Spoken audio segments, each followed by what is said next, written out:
Si chaque arbre était un village ou une communauté, ben, attends un peu. Ça a déjà été ça. C'est encore ça. Ah ben oui. Ah tiens, un pic-bois là-bas.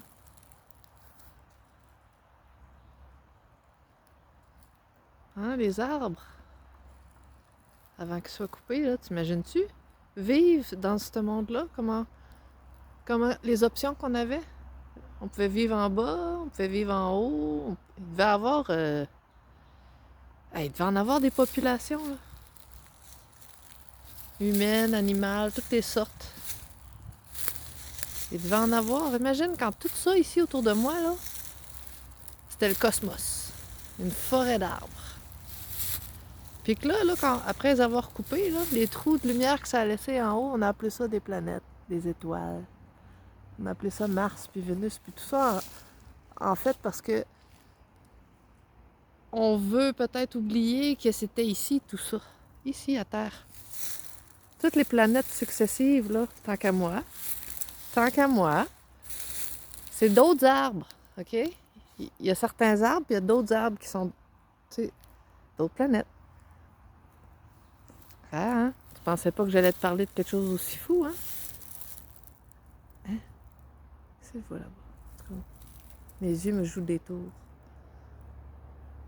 J'ai l'impression de voir un chevreuil couché, mais c'est sûr qu'il bougerait parce qu'il m'entendrait, fait que ça doit être du bois.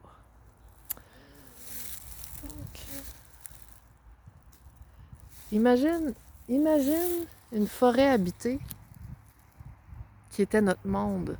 Une forêt avec toutes les communautés, les races qui vivent d'un arbre à l'autre. Puis, il y en a qui voyagent entre les arbres. Tu sais, il y a tous les voyageurs. Comme on a présentement, mais en hauteur. Aïe, aïe, aïe, ça devait être intéressant. Puis tout ce qui a pu rester de vivant, là, un coup que c'est tombé, ben, c'est ce qui reste maintenant. Nous autres, puis les créatures qui restent. Puis les végétaux qui ont réussi à repousser. Après le déluge et puis les ionisations. Mais moi, j'essaie de voir tout ça ici là, comme si j'étais dans le cosmos. Parce que je suis rendue là.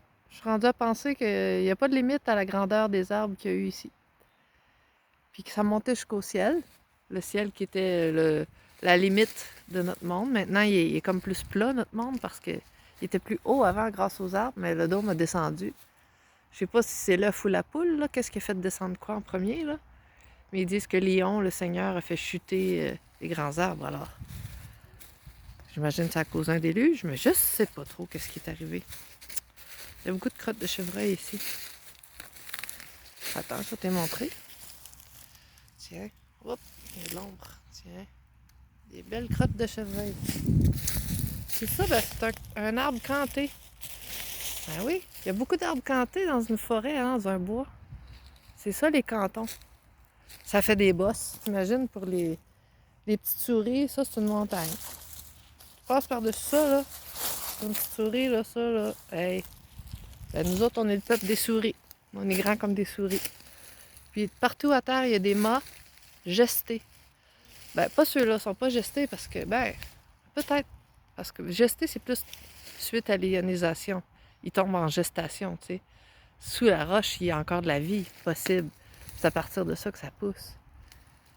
À partir de ce qui est dans la matière morte. Ben oui, c'est des mâts gestés. Des mâts gestés. Fait qu'on a plein de majestés cantées. Hein? On est dans les cantons, là.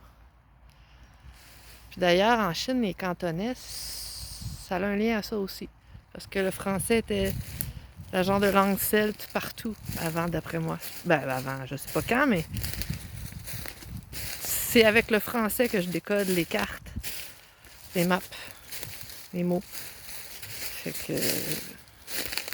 Ben, avec l'arabe un peu, puis l'anglais, puis l'espagnol un peu, mais c'est surtout du français qui aide à décoder. On est chanceux, hein? Les francophones, on a les clés. On a les clés dans la tête. Après, ben, il faut s'arrêter puis s'en rendre compte. Fait que je continue ma promenade au milieu des majestés.